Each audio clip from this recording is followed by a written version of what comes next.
Yo, what's up mga higala? So, mga higala, itry na natin. Maghilamos na tayo. Itry natin ang Habibi soap. So, ito na oh. Kukuha tayo ng isa.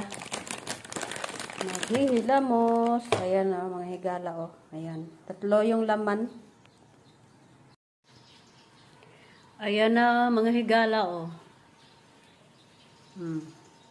Baka mahiyang tayo dito sa sa soap ni Krisa Lyaging. Ayan.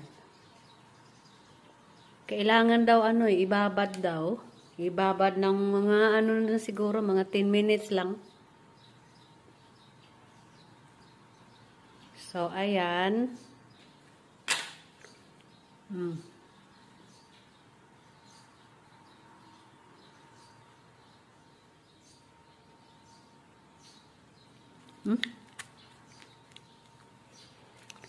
Ayan, babad natin. Ayan, mga higala. Badlawan na natin. 10 minutes ko na binabad ang face lock ko. Ito, oh, parang effective nga ang Habibi soap.